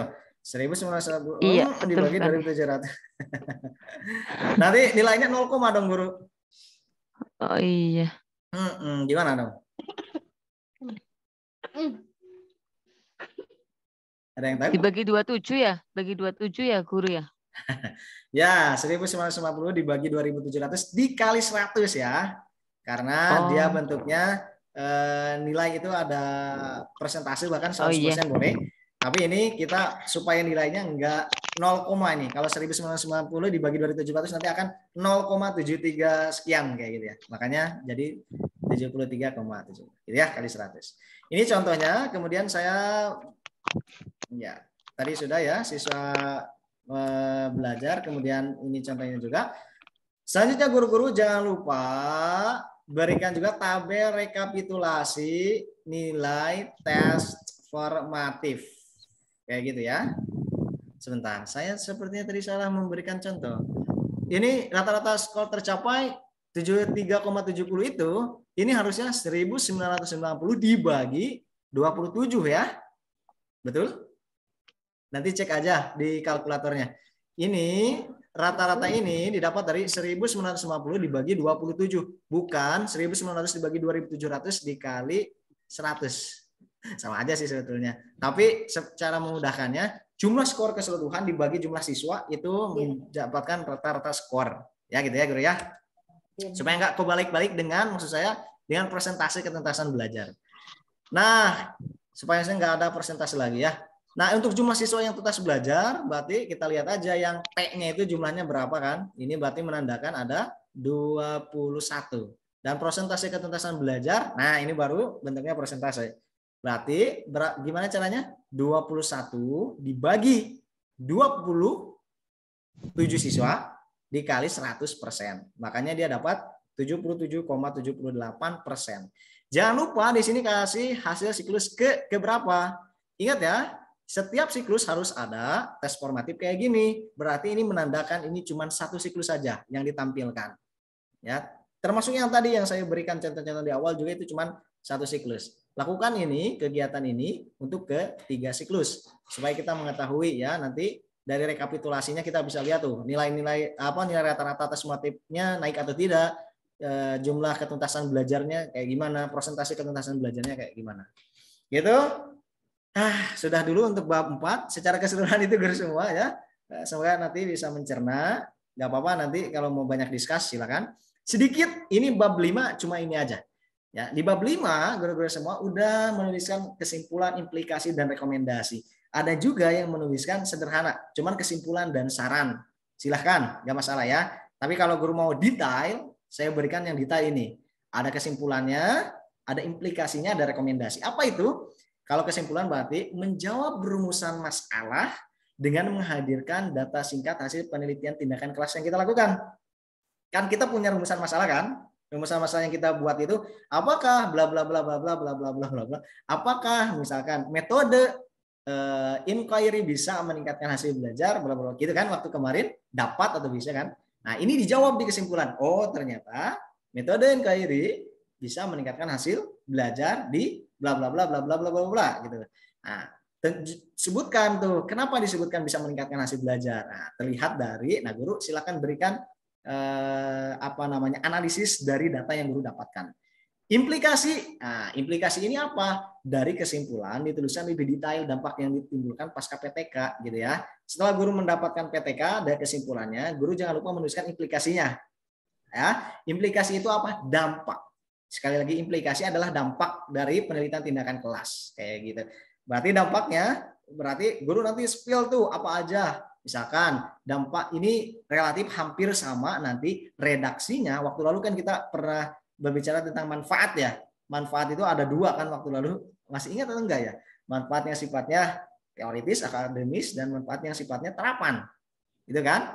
Nah, untuk yang implikasi biasanya hampir sama dengan manfaat yang terapan. Jadi kita manfaat yang terapan. Yang nanti bisa lihat dari implikasi terhadap guru, implikasi terhadap siswa, implikasi terhadap pembelajaran itu sendiri di kelas. Nah, nanti boleh dielaborasi tuh pada bagian implikasi. Dan di rekomendasi, guru-guru semua menuliskan dari kesimpulan dan saran, kira-kira guru mau menuliskan apa sih di rekomendasi? Nah, rekomendasi ini nama lainnya adalah saran gitu. Berarti misalkan pastinya tentu nanti unik ya, masing-masing guru harusnya unik nih nanti di rekomendasi. Tentu kita sudah punya data, kita sudah punya melakukan tadi penelitian tindakan kelas sampai dengan kita bisa melakukan rekomendasi. Rekomendasi itu berarti perbaikan-perbaikan tentunya untuk kelas ajar selanjutnya atau bahkan untuk peneliti yang lain yang mau melakukan penelitian tindakan kelas yang mungkin temanya sama dengan kita, boleh juga kita berikan rekomendasi di sini. Itu guru-guru semua, alhamdulillah kita sudah sampai di akhir ya, see you on top. Semoga guru-guru nanti bisa membuat penelitian tindakan kelas dengan baik juga sesuai dengan standar yang telah kami sampaikan kepada guru-guru semua. Baik, barangkali ada yang ingin didiskusikan sebelum diakhiri karena ini kelas terakhir ya dengan saya. Monggo kalau mau dimanfaatkan disilakan.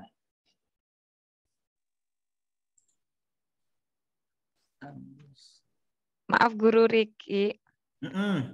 Iya, kalau bisa nanti kami minta contoh yang PTK menggunakan kualitatif. Kalau tadi yang Mbak Guru contohkan kan kuantitatif ya, yang ada nilainya. Kalau saya kan kebetulan saya rencananya mau mengangkat tentang motivasi, di mana tidak ada nilai ya nanti, lebih ke performa peserta didik untuk speaking. Iya. Performa untuk speaking. Terima kasih. Iya. Sama-sama. Guru Fauzia ya.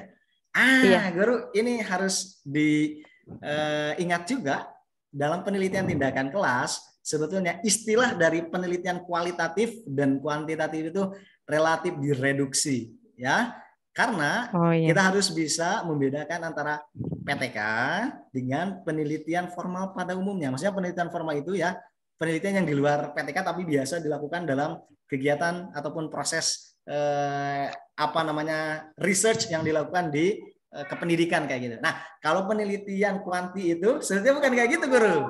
Penelitian kuanti ini lebih banyak nanti kayak banyak perbedaannya dengan penelitian tindakan kelas. Misalkan di awal kita sudah mention ada yang namanya hipotesis. Ya, hipotesis ini nanti bakalan menguji ada namanya menguji A0 kayak gimana kayak gitu ya. Bagaimana kita memainkan rumus-rumus dalam sintak-sintak dalam proses penelitian yang kita angkat ini dengan menggunakan kaidah-kaidah statistika. Nah, itu baru penelitian kuantitatif. Biasanya berupa pengaruh kayak gitu. Makanya kalau ada guru-guru yang menuliskan penelitian tindakan kelas tapi judulnya diawali dengan pengaruh, saya biasa memberikan saran kepada guru agar jangan pengaruh. Nanti kalau pengaruh, guru-guru akan banyak nih berkecimpung dengan statistika kayak gitu. Nanti guru perlu karena kalau kita berbicara tentang statistika, mungkin nanti kuantitatif ini akan melebar banget guru ya. Kayak misalkan nanti kita ada tadi proses pengujian juga banyak tuh, kayak reliabilitas di awal juga harus betul-betul dilihat juga. Validitasnya seperti apa kan nanti guru paham kayak gitu ya. Termasuk mungkin ini menggunakan analisis regresi kah, analisis korelasi kah, analisis pathway berganda dan sebagainya. Luar biasa kompleksnya kalau dia berupa kuantitatif. Sedangkan kalau kualitatif beda lagi guru. Nanti kualitatif juga ini berupa betul salah satu penelitian juga, tapi basically-nya betul guru tidak banyak, bukan 100% tidak ada angka, tapi tidak banyak menggunakan kaidah-kaidah statistika di sana. Betul tadi bisa berupa deskriptif guru ya, atau juga misalkan kalau berbicara tentang kualitatif guru bisa hanya sebagai studi kasus yang digambarkan di sana, atau juga fenomenologi kayak gitu, melihat fenomena yang ada kemudian kita deskripsikan, banyak hal kayak gitu. Nah, yang tadi guru Fauziah tanyakan, sebetulnya penelitian tindakan kelas guru Fauziah ini mungkin tidak banyak menuliskan angka. Hanya saja, lagi-lagi guru semua, penelitian yang baik itu, apalagi classroom action research itu harus berdasarkan terhadap apa? Berdasarkan terhadap data. Kalau tidak ada angka, minimal ada data. Ada data artinya guru harus mengkonvert juga yang dikatakan baik, tidak baik, sangat baik, itu lagi-lagi juga harus dibuat kuantifikasi nantinya. Misalkan anak ini siswa A kayak gitu. Tadi guru mau melihat dari motivasi belajarnya. Termotivasi atau belum? Itu indikasinya apa? Indikatornya apa? Itu harus jelas juga guru. Nah, sebelum di sana, perbedaan dengan tadi hasil belajar, guru harus betul-betul bisa membuat lembar observasi yang dilakukan kepada peserta didiknya agar penilaian yang kita berikan sesuai dengan penilaian tindakan kelas yang kita berikan. Artinya apa? Guru harus memahami yang namanya asesmen autentik. Ya, ada namanya asesmen autentik. Asesmen autentik itu bagaimana guru memberikan penilaian secara autentik tentunya dengan metode-metode yang mungkin guru akan lakukan saat melakukan proses penelitian tindakan kelas. Pencil and paper test itu akan berbeda dengan mengukur performance, ya gitu ya. Kalau kita tadi banyak berbicara tentang hasil belajar, itu berbicara tentang pencil and paper test kan kayak gitu. Mungkin bisa jadi berupa pilihan ganda atau match kayak gitu, atau juga benar salah dan lain-lain kayak gitu, menjodohkan. Itu bagian dari pencil and paper test. Tapi kalau guru Fauziah nanti misalkan bisa berupa analytical rating scale yang guru lakukan. Bisa berupa graphical rating scale kayak gitu, atau cukup numerical rating scale, atau yang mana nih? Nah, kalau untuk anak yang relatif rendah yang kita lakukan guru, itu cukup misalkan dengan checklist aja. Kayak gitu. Tapi tetap nanti di akhirnya guru, proses pendeskripsian tadi harus tetap yang namanya penelitian tindakan kelas harus ada data. Sebisa mungkin guru kuantifikasi secara sederhana. Bukan berarti kuantitatif, tapi kuantifikasi sederhana dari data yang guru dapatkan. Itu ya guru Fauziah ya. Semoga bisa menjawab nih. Nanti kalau belum bisa menjawab, boleh gak apa-apa chatting-chatting dengan saya juga silakan. Insya Allah jika ada waktunya akan tetap saya layani ya Guru Fauziah ya. Demikian dulu Guru.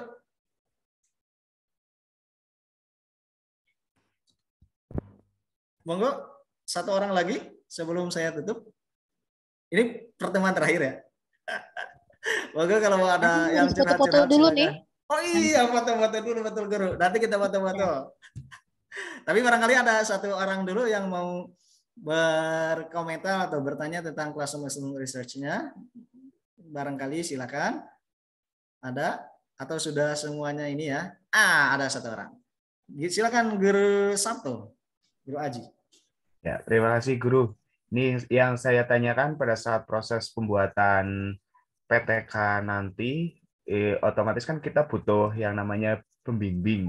Untuk pembimbingnya sendiri itu kita kira-kira siapa dan konsultasinya kepada siapa? Iya. Ini yang saya tanyakan juga nanti ke Guru Irfan. Ini Guru Irfan ada di sini.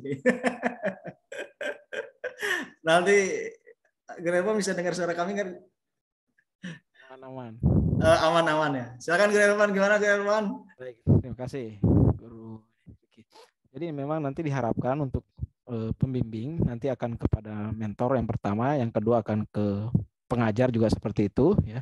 Nanti tentu dengan kesiapan pengajar karena kita tahu teman ini ya Guru Riki dan yang lain teman yang ini kita memang cuma mintai untuk beberapa waktunya. Jadi mungkin tidak sefleksibel atau secepat mentor nantinya, tapi nanti kita usahakan teman-teman juga akan ada pendamping begitu atau bimbingan gitu mungkin Guru. Siap. Ya, Guru Aji, Guru Sabto, mongga. Nanti Guru Atik nih sama Guru Indah yang membimbing nih. Bu Indah, noted Bu Indah. noted. Pernah nggak dengar. Ya. Demikian. Insyaallah. Pura-pura lupa aja Bu Indah ya. Ini direkod gak bisa lupa. Gimana caranya lupa Guru Atik? Kata Guru Irfan, lihat lagi aja itu recordingnya. Oke, cukup mungkin ya Bapak Ibu, guru-guru semua. Alhamdulillah saya rasa cukup dulu materi dan juga agenda yang sama-sama kita lakukan kurang lebih 4 pertemuan kayak gitu. Dari kemarin bab 1, bab 2, bab 3, bab 4 dan bab 5 telah kami sampaikan kepada guru-guru semua. Harapannya semoga Bapak Ibu, guru-guru semua bisa mengimplementasikan ini betul-betul tugas ini bukan hanya sebatas tugas yang formal saja, formalitas yang dikerjakan karena ada dari Nusantara tok segitu. Tidak ya. Semoga memang ini bisa menjadi bagian dari development kita nih guru-guru semua di kelasnya, bagaimana kita betul-betul menjadi seorang guru terinternalisasi agar bisa terus belajar, kemudian sama-sama kita terinternalisasi juga agar menjadi guru itu ternyata berat nih kalau kita hanya bermainnya aman aja, ternyata banyak hal yang bisa kita lakukan gitu, banyak hal yang wajib kita berikan kepada siswa kita ini, salah satunya perbaikannya dengan melakukan penelitian tindakan kelas. Semoga itu bisa menjadi satu bagian yang penting yang Bapak Ibu semua betul-betul bisa nih dilakukan. Insya Allah kalau nanti ada hal-hal yang perlu dikoordinasikan pasca ini, asalkan nanti jadwal ataupun ya waktunya sesuai dengan waktu luangnya kami kayak gitu, guru-guru semua. Saya open ya guru-guru semua, disilakan nanti kalau ingin banyak discuss juga pasca ini. Mungkin nanti mungkin yang ada yang bertanya tentang metode-metode yang lain yang selain tadi yang kita share gitu, kalau matematik ya karena saya kebetulan kemarin matematik kayak gitu. Kalau bahasa Inggris nanti ya Guru Atik sama Guru Indah lah ya itu jagonya ya, disilakan. Baik guru-guru semua, mungkin itu yang bisa saya sampaikan, kurang lebihnya dimulai dari pertemuan pertama sampai dengan pertemuan akhir tentunya masih banyak kekurangannya nih yang saya sampaikan. Semoga guru-guru bisa mengeksplor lebih jauh, namanya pemantik kan. Tentunya kalau pemantik tidak harus semuanya dipahami juga pada hari itu, tapi bisa menjadi motivasi untuk guru-guru curiosity-nya lebih tinggi kayak gitu kan. Menjadi pembelajar yang baik itu harus smart kayak gitu ya. Guru, smart itu apa? Yang S itu artinya spirit kan. Kita harus betul-betul semangat nih dalam mencari ilmu. Guru mungkin pada kesempatan kali ini Nusantara akan lumayan panjang, tetap harus semangat dimanapun guru sekarang berada, apapun kondisi guru tetap harus dalam kelas itu ceria, dalam kelas itu semangat, sehingga yang nanti yang ngajar dengan guru juga merasa vibes-nya itu positif sekali, masuk kelas itu enak ya. Termasuk guru kalau ngajar juga kalau vibes-nya positif kan di kelas enak sekali kayak gitu. Kemudian yang kedua guru harus ingat ya, sebelum saya closing, ini bagian closing dari saya, SMART itu berarti M. M itu adalah modesty. Modesty itu adalah di mana guru-guru semua itu bisa terinternalisasi dengan baik bahwa mengikuti kegiatan itu banyak HTAG-nya. Halangan, tantangan, ancaman, dan godaan mungkin dalam mendapatkan ilmu ya. Tulus zaman, waktunya sangat panjang, dan bahkan mungkin tadi guru Musilawa sempat men-spill sedikit, betul, karena juga mendapatkan ilmu yang baik itu Qillatur Rijal, artinya ya dia sedikit saja pengikutnya. Orang yang ingin mencari ilmu yang baik itu sangat sedikit kayak gitu, hanya orang terpilih saja yang siap untuk kemudian bermetamorfosis dengan baik kayak gitu. Kemudian SMART kan, S tadi, M tadi, kemudian ada A. A itu apa? Adventures. Adventures itu berarti guru-guru tidak lantas puas ketika guru sudah mendapatkan materi PTK dari saya sampai sejauh ini kayak gitu. Tidak lantas puas, tapi kemudian guru-guru melakukan proses yang lainnya. Itu ada proses adventures gitu ya. Mencari bagaimana guru-guru berpetualang sendiri dengan keilmuannya. Dan selanjutnya ada apalagi?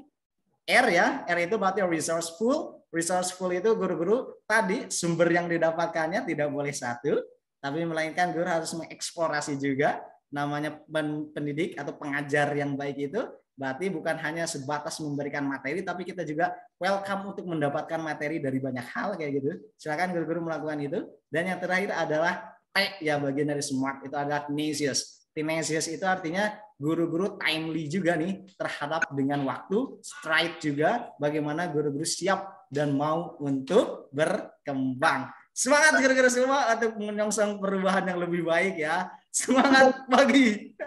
Pagi. Baik, Bapak Ibu semua, mungkin itu materi dan juga sedikit motivasi yang saya berikan kepada guru semua, semoga menjadi ilmu yang bermanfaat ya. Kita akhiri dulu agenda kita sesi ini Antop dengan ucapan alhamdulillah bersama-sama. Alhamdulillahirabbil alamin. Disempurnakan dengan doa kifaratul majelis. Subhanallah wa bihamdihi, subhanakallahumma wa bihamdika, asyhadu an la ilaha illa anta, astaghfiruka wa atubu ilaik. Dari saya itu mungkin guru-guru semua ya, sebelum mengakhiri katanya mau foto bersama dulu. Maka Guru Atik, Guru Indah di ini saja. Di apa namanya? Dikondisikan. Silakan. Yuk kita foto bersama dulu. Everybody please turn on your video. Mantap, keren banget. To keep smiling. Keep smiling. Biar vibes-nya dapat ya. Oke, Guru, saya hitung ya kalau dari sini ya. Saya hitung 1, 2, masih terbuka. Oke, 1, 2, 3. Ini karena ada 2 layer. Guru-guru mohon untuk bersabar. Saya foto juga yang 2 layer ini. 1, 2, 3. Selanjutnya silakan gaya bebas. Gaya bebasnya gimana ya? Ya namanya gaya bebas gak boleh diatur kan, sebebasnya aja. 1, 2, 3, 1, 2, 3, 1, 2, 3. Baik, terima kasih guru-guru semua. Sekali lagi mohon maaf lahir dan batin karena saya masih banyak salah dan juga kekurangan dalam menyampaikan. Kurang lebihnya itu saja. Guru-guru semua, terima kasih. Saya akhiri dengan ucapan Assalamualaikum warahmatullahi wabarakatuh. Waalaikumsalam warahmatullahi wabarakatuh. Ketemu lagi. Ya, see you on top. Semoga bisa ketemu lagi ya. Terima kasih Guru. Yes, sama-sama. Terima kasih kembali guru semua. Mari silakan. Nanti petik banyak itu mah.